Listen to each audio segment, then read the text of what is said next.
Je connais bien ici. Hein. Vis ma vie dans les aéroports. Voilà, c'est le début de l'aventure. Bonjour, bienvenue sur ma chaîne YouTube PP World pour un reportage assez particulier. Là, je suis donc à l'aéroport. Je me prépare à embarquer vers New York. Mais j'ai accepté un reportage avec Sony sans savoir ce que j'allais vraiment voir. Ils m'ont dit, viens PP, on a des trucs à te montrer, même à te faire écouter quelquefois.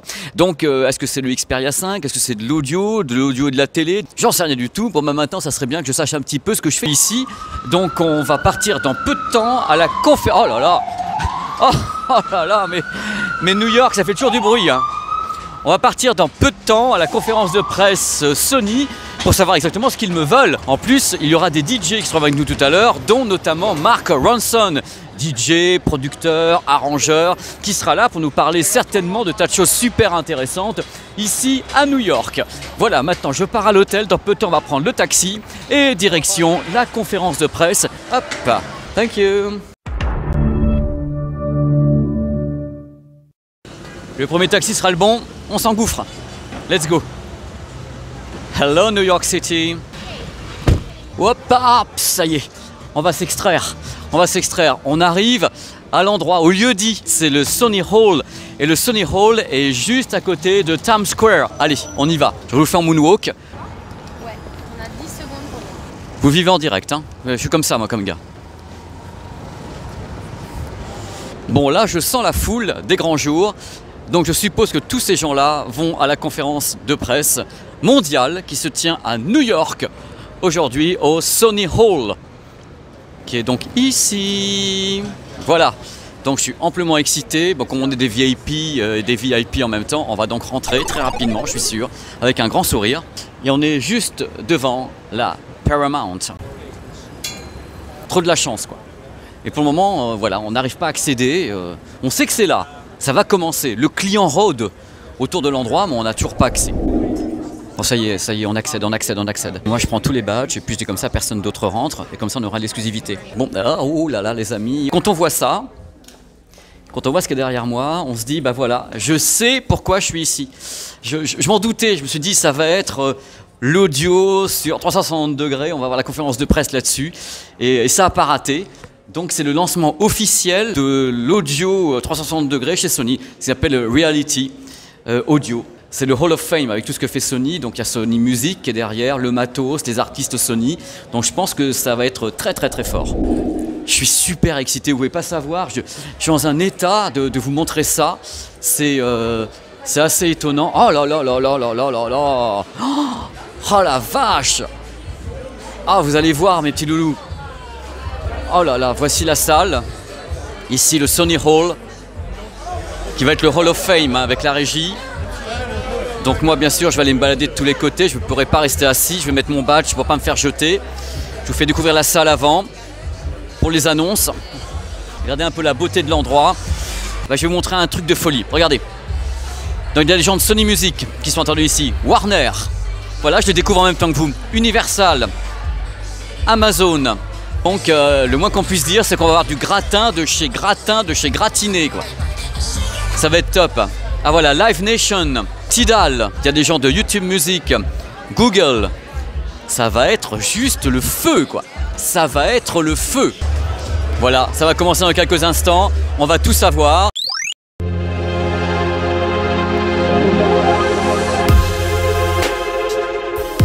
It's pushing the boundaries of conventional audio. 360 reality audio. It's now moving above, below, all around them, and in a full 360 degrees.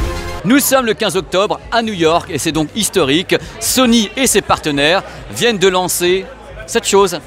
360, réalité audio qui avait déjà été présentée au CES de Las Vegas. Là c'est officiel, c'est lancé, c'est effectif. Je vais vous dire dans cette petite séquence ce que c'est. Qui peut vous le donner et comment avoir chez soi, dans ses oreilles, ce 360 degrés audio, 360 RA.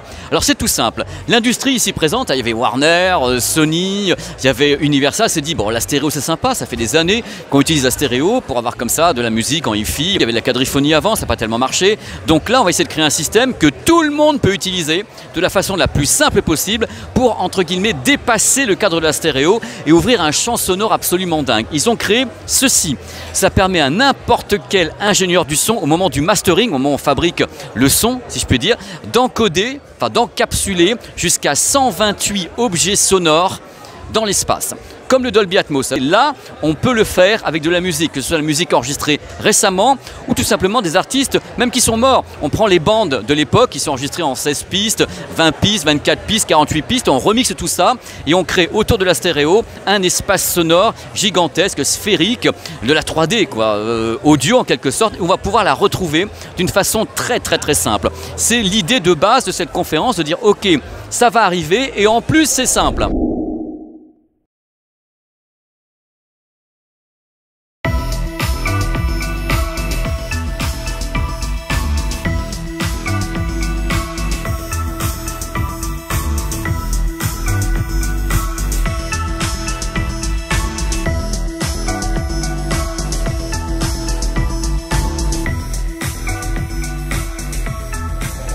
Donc en clair, sans décodeur, au moment du mixage, n'importe quel artiste, n'importe quel ingénieur du son peut choisir les éléments sonores qui vont être comme ça balancés et qui vont être retrouvés pendant le décodage dont je vais vous parler tout à l'heure. Donc il peut par exemple placer des voix à l'arrière, prendre des instruments de musique, les spatialiser ou bien enregistrer un concert, enfin on peut retrouver l'ambiance du concert comme ça avec ce système. Mais le truc intéressant dans cette affaire, c'est qu'il y a des partenaires. Il y a des gens qui disent bon ok, on va plonger là-dedans. Les partenaires ici sont Tidal, Deezer et Amazon Music et Music HD qu'on dit ok, on va mettre à disposition en streaming des titres enregistrés comme ça en 360 Reality Audio. 1000 titres vont être lancés par notamment, je répète, Tidal, Deezer et Amazon Music et Music HD. Pour récupérer ce son en 3D audio, enfin 360 degrés, il faut avoir un smartphone, tout simplement avoir installé les applications, donc être abonné à Deezer, Tidal ou Amazon Music sur le smartphone et avoir un casque stéréo, des intra-stéréo ou des écouteurs stéréo. Grâce à ça et rien de plus, on peut obtenir à partir des fichiers qui sont enregistrés en 360 Reality Audio un son spatialisé, une sorte de bulle sphérique d'une façon très simple. C'est pas la peine d'acheter du matos à 10 000 $ ou un truc comme ça, c'est on ne peut plus simple. Vous avez déjà un smartphone, vous êtes déjà abonné à Tidal ou à Deezer ou à Amazon Music sur le smartphone, eh bien des titres vont arriver. Je ne connais pas si ça sera plus cher ou pas, ils n'ont pas dit. Le poids du fichier sera juste un petit peu plus élevé, mais ça ne sera pas non plus un fichier comme un 24 bits, hein, pas du tout. Ça sera un truc qui sera très accessible pour tout le monde. Dans les 1000 titres, il y a 100 titres qui sont des lives. Moi je pense que justement le live est le truc le plus important pour avoir de la spatialisation et se retrouver au concert. Donc le truc est on ne peut plus simple. C'est pas la peine d'acheter un nouveau casque, c'est pas la peine d'acheter des nouveaux intras, c'est pas la peine d'acheter des nouveaux écouteurs ni de nouveaux smartphones, c'est directement donné à tout le monde. C'est là l'avantage de cette technologie, c'est ça qui me fait kiffer, c'est qu'à la base on n'est pas en train de vous parler d'un truc qui va vous demander un investissement monstrueux, vous avez déjà tout le matos. Donc il n'y a plus qu'à attendre les titres. Regardez les petits bébés, on en a beaucoup parlé de ces deux-là. Amazon Echo Studio et ce speaker Sony. Celle-ci, c'est la première du marché américain, donc est vendue en même temps en Europe. Hein. Elle dispose de plusieurs haut-parleurs et intègre directement le système 3D audio associé à Alexa. C'est le but de la manœuvre, je pense qu'il y a une union complète de la part de tous ces intervenants pour essayer de faire en sorte que cette technique de spatialisation audio, donc cette bulle audio qu'on peut créer, fonctionne dans les années à venir parce qu'ils estiment que la plupart des enceintes vendues actuellement sont justement de plus en plus circulaires comme ça, comme le HomePod d'Apple. Hein, et donc on va utiliser ce côté circulaire en plaçant des haut-parleurs de tous les côtés pour balancer du son de partout et avoir un son très enveloppant. C'est le but de la manœuvre. Alors ça marche, ça marchera pas, on verra techniquement. Moi je testerai sur le terrain. Vous voyez par exemple ici Céline Dion qui est extrêmement populaire ici aux États-Unis, au Canada et autres, et comme en France. Et Céline Dion, cet album a été donc remixé, a été retravaillé avec un son sur 360 degrés. Encore une fois, c'est du streaming, hein, c'est pas pour acheter un CD ou autre, on parle de streaming. C'est le public qui choisit. Soit ça marche, soit les gens disent bon vous êtes gentil mais là ça ressemble à rien quoi. C'est ça, on va bien voir ce qui va se passer. Je suis pour l'innovation, mais je demande vraiment à expérimenter, c'est-à-dire pas uniquement avec un seul titre, avec plusieurs titres. Le truc c'est est-ce que le morceau a été pensé comme ça par l'ingénieur du son ou est-ce qu'il a été refait par un autre ingénieur du son qui a spatialisé derrière en remasterisant, et c'est peut-être pas l'idée de base. L'inquiétude est là pour moi. Un ingénieur du son peut remixer, faire retravailler quand il veut des bandmasters pour faire un son en 360, puisqu'il suffit de reprendre les pistes avec tous les instruments et de créer un univers autour de ce qui aurait été la stéréo. Donc techniquement c'est faisable, ça on le sait, je veux dire c'est pas nouveau, il y a eu la quadriphonie il y a quelques années, enfin quelques dizaines d'années, on essaye toujours d'avoir un son qui est spatialisé. Là c'est une fois de plus le même concept, c'est-à-dire qu'on essaie de sortir de la stéréo. On estime que justement au cinéma on a du Dolby Atmos, on a plein de trucs, mais ça reste du cinéma. On essaie d'ouvrir la musique sur quelque chose qui la libérerait de la stéréo.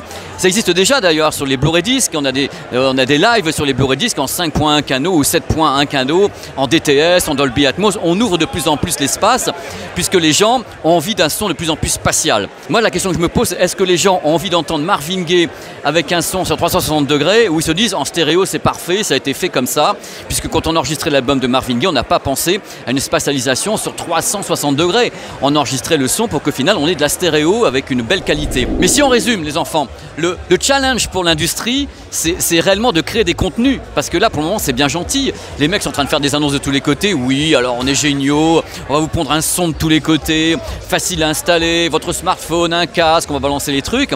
Ils commencent avec 1000 titres, dont 100 titres qui sont des titres de concert, qui pour moi sont vraiment légitimes, mais il ne faut pas que ça s'arrête là, il faut vraiment qu'ils créent des contenus à fond s'ils veulent démarrer. On ne lance pas quelque chose avec 1000 titres, c'est quand même pas grand chose. Alors j'ai posé la question tout à l'heure au boss chez Sony, je lui ai demandé combien de temps ça prenait pour masteriser, enfin remasteriser de la musique en 360. Il me dit ça dépend des exigences de l'artiste, de l'ingénieur du son, ce qu'on veut faire. Donc ça peut prendre quelques heures comme quelques jours d'arriver à recréer comme ça une sphère sonore à partir d'un morceau qu'on est habitué à entendre en stéréo. Moi ce que j'ai compris aujourd'hui en assistant à cette conférence de presse qui m'a fait kiffer, mais kiffer de folie, c'est que Sony cherche des partenaires. C'est-à-dire, ils disent on a un truc, on a pour le moment Deezer, Tidal, on a Universal, on a des gens comme ça comme Warner, mais on veut des partenaires parce qu'on veut s'imposer avec ça, parce que c'est à nous et qu'on rêve que ça se propage dans le monde entier. Bah, je vais vite parce que là on va tous partir. Les partenaires, il y a des gens intéressants dans les partenaires puisqu'il y a toute la gamme Amazon Alexa, donc les enceintes vont se pointer avec ce système intégré. Google Chromecast sera donc upgradé pour être compatible avec 360 qualité audio de Sony et ses partenaires. Et côté les puces, les chipsets, il y a Mediatek, il y a Qualcomm qui est partenaire, donc c'est plutôt un gros point, et puis c'est quelqu'un de très puissant. Et chez Sony, on a bien sûr Sony Headphones qui intègre la compatibilité avec Sony 360 Reality Audio. Et Sony ajoute bien sûr que le son sera encore meilleur si on a à la fois l'application Sony Headphones, plus le smartphone Sony, plus le XM3, enfin bref, acheter Sony, ils en peuvent plus quoi. Mais ça marche avec n'importe quelle autre marque, c'est ça qui est important. On peut placer cet encapsulage dans n'importe quel type de signal, c'est là l'avantage, pour le streaming uniquement, hein. On ne parle pas de diffuser ce type de choses sur du CD audio ou un truc comme ça. C'est que streaming avec le standard audio de base MPEG-H. Donc pour l'information, ce système fonctionne sur iOS et Android avec les smartphones, avec donc les applications liées. Ils ne veulent pas que les gens se prennent la tête. Oh, c'est avec regret que je pars, mais je dois partir. Je dois partir d'ici et vous amener dans la rue avec moi. C'est la fin de cette vidéo. J'ai fait un postillon. C'est la fin de cette vidéo. Je suis extrêmement heureux. Hi guys, how are you? Did you like it? Oh my god! Oh là là! You know how to say something in French? Oui. Poulet rôti. Poulet rôti. Les mecs me disent poulet rôti quoi. Thank you for that. Yes. Thank you for that collaboration. Les mecs me disent poulet rôti. Voilà, c'est la fin. Voilà, dans New York, je m'en vais, je vais me coucher. Allez, je vous embrasse très fort. Ciao. Voilà, il est 18h et quelques, ici à New York. Le reportage est terminé. Enfin, il est officiellement terminé. Après, il faut le monter. C'est autre chose. Et je suis très content. Ça m'enlève un poids parce que j'ai stressé dans l'avion. J'ai stressé hier. Je sais qu'est-ce que je vais réussir à faire. Est-ce que je vais avoir les informations? Je voulais interviewer justement une des boss de Deezer tout à l'heure, mais j'ai pas pu le faire parce que malheureusement elle devait prendre l'avion et ça m'a un peu fait chier parce que je me suis dit que justement si j'avais réussi à avoir cette boss de Deezer, ils sont français, hein, ça aurait permis de faire un bon complément à ce reportage. Mais je me dis bon, je vais essayer d'avoir la possibilité de parler à cette femme en France, d'avoir un rendez-vous avec elle, ça serait top cool. Donc voilà, j'ai l'adrénaline qui descend un petit peu, ça a été intense pendant plusieurs heures de tourner le reportage et Et là, on va passer une petite, on va aller une sorte de Sony Center, un Sony Center ici à New York, et on va boire un petit coup de l'eau pour moi comme toujours, et on va manger. Et je vais me coucher genre 9h ou 10h. Parce que demain, je repars à Paris à toute vitesse. Étant donné que je rentre à Paris pour partir à Lisbonne. Je reste 2 heures à l'aéroport à Paris et je repars à Lisbonne. Je ne pouvais pas avoir un New York-Lisbonne. Mais regardez ce bonus absolument incroyable, avec tous les Walkman de la création, de l'existence. Peut-être que certains parmi vous ont eu des Walkman, des mini-disques, des CD players, de tout ce que vous voulez. Regardez un peu. Là, il y a des gens qui doivent se dire, mais je les ai eus, je l'ai eu, je l'ai eu. Et voilà, celui-ci, c'est l'historique, à mon avis. 79, à ma connaissance. Vous avez le premier Discman, ici, Discman, Walkman, tout y passe. C'est le Hall of Fame. Put your hand, it's gonna be right. High five. Yeah! High five! Hi baby. On est quand même, quand on en arrive à aduler un robot, c'est que le monde va mal. Tu es d'accord, Aibo? Allez, un petit popo maintenant, allez, fais popo. Alors ça, c'est la grande frustration, parce que je vais avoir une démo à l'intérieur, mais les morceaux de musique ici sont tous extrêmement connus. Donc je ne pourrai pas vous faire écouter la démo en binaural, parce que si je le fais, ma vidéo sera arrêtée par YouTube, c'est-à-dire que j'aurai ce qu'on appelle un strike. Donc je ne peux pas vous faire écouter pour le moment ce que moi je vais entendre. Donc c'est le problème de YouTube, j'y peux rien. Je ne peux pas risquer le strike de la vidéo et de me la faire effacer. Là maintenant j'ai le son en 360. Alors là j'ai des instruments qui ont décollé par là. J'ai entendu d'abord le son normal et là j'ai les instruments qui sont par là. Loin, par là, regardez, par là. Voilà, là c'est large, on a le grave qui est bien au milieu et j'ai des instruments qui sont partis. Des voix aussi qui sont parties sur les côtés. Merci Sony. Mark Ronson. Ouh là là, Mark Ronson. Génial.